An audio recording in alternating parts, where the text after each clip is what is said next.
Kubur, istilah yang digunakan dalam syariat kita, digunakan untuk semua jasad manusia, kita bicara manusia, atau hewan yang kelihatan dengan panca indera, yang digunakan untuk meletakkan jasadnya. Baik itu tanah, lautan, udara, dimanapun jasad dia wafat pada saat itu, maka berarti itu kuburannya. Seperti contoh begini, bagaimana kalau seandainya sekelompok muslimin naik kapal, perjalanannya jauh, anggaplah sebulan perjalanan, 2 minggu perjalanan atau seminggu perjalanan, mereka berada di tengah-tengah lautan, lalu ada satu kru kapal yang mati. Di mana dikuburkan? Di lautan.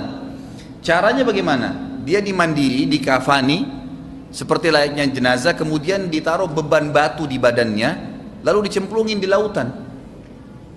Itu kuburannya. Jadi istilah kubur adalah semua tempat yang akan diletakkan jenazah atau jasad seseorang yang mati. Itu juga termasuk hewan ya. Kalau jin itu kita tidak tahu karena memang tidak dibahas dalam syariat, tapi hewan juga sama. Ya, umumnya hewan itu tidak dikuburkan kalau dia mati, maka biasanya dimangsa oleh hewan-hewan yang lain. Tapi kita bicara luar lingkup manusia lah, lebih kerucut lagi. Maka seperti itu. Sama halnya kalau ada orang naik pesawat, ternyata pesawatnya meledak, kan itu. Potongan jasadnya tidak ditemukan. Allahu alam di angin di sana bagaimana? Allah SWT lebih tahu.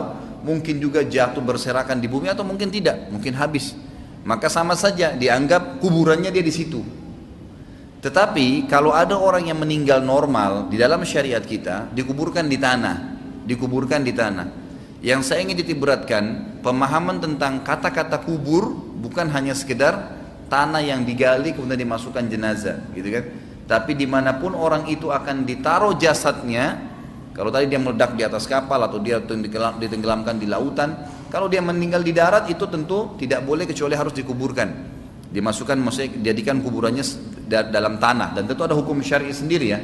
Tapi yang saya berikan gambaran umumnya, kuburan dalam Islam itu Nabi SAW perintahkan agar seukuran dengan jasad manusia normal berdiri, sehingga bau jasad itu tidak tercium oleh hewan-hewan yang akhirnya membuat mereka menggali dan memakan fisik tadi, gitu kan.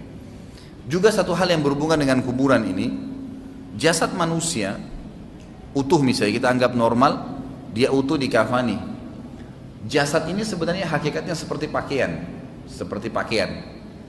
Jadi kalau seseorang itu melepas pakaiannya, lalu kemudian dia biarkan jatuh di lantai, seperti itulah, tidak bisa bergerak pakaian itu kecuali dia pindahkan sendiri. Jasad kita seperti itu sebenarnya. Kenapa saya datangkan poin ini Bapak Ibu sekalian? Karena banyak orang salah faham. Dia anggap kalau jenazah itu sudah dimasukkan ke dalam kuburan, maka berarti jasad itu akan ada hubungannya sama kuburan tadi. Padahal ini simbolik saja. Ini hanya simbolik. Jadi seperti baju yang pernah kita pakai dimasukkan ke dalam tanah, seperti dimasukkan ke dalam lemari, ya. Kemudian disimpanlah di situ.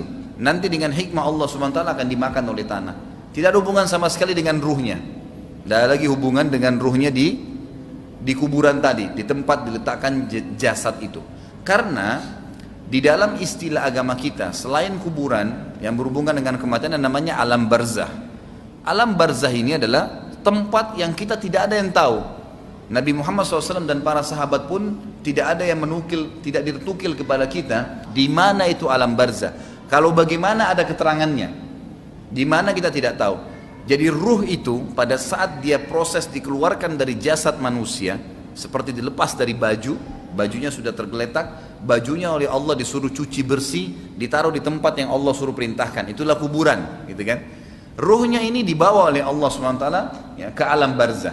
Baik dia meninggal di udara terbakar, nggak ditemukan lagi jasadnya, tinggal ruhnya, atau dia meninggal di lautan dimakan oleh ikan jasadnya, atau dia meninggal normal, meninggal di atas ranjangnya, sama saja. Ya, jadi ruhnya akan dibawa ke alam barzah, dan alam barzah ini Allahu alam di mana tempatnya, tapi dia ada. Barzah itu disiapkan khusus untuk alam ruh, baik dia disiksa karena dosa-dosa yang dia lakukan selama hidup di dunia, ataupun dia akan diberikan nikmat karena amal-amal soleh yang dia kerjakan. Dalam Islam kita punya keyakinan bahwasanya kuburan tadi tempat diletakkan jasad dan ya, alam barzah itu dua-duanya itu punya kehidupan. Kalau kuburannya sendiri tempat diletakkan jasad itu hanya simbolik diletakkan, tapi yang lebih difokus sebenarnya adalah masalah alam barzahnya. Jadi tadi kuburan itu hanya untuk meletakkan jasad saja dan itu simbolik, gitu kan? Orang tahu di atasnya ada tumpukan tanah, ada batu nisan, udah orang tahunya itu kuburan, tempat jasadnya ditaruh, simbolik. Tapi apakah orang itu ada dalam situ? Sudah nggak ada, ruhnya sudah pergi ke alam barzah. Ya, nanti di hari kiamat akan ada pembangkitan sebagaimana saya jelaskan yang lalu. Allah turunkan hujan, lalu menerpah tulang-tulang ekor yang tersisa, kemudian tumbuh dibuat jasad baru, baru ruhnya kembalikan, dibawa dari alam barzah, ditiupkan atau dimasukkan kembali ke dalam jasad yang baru.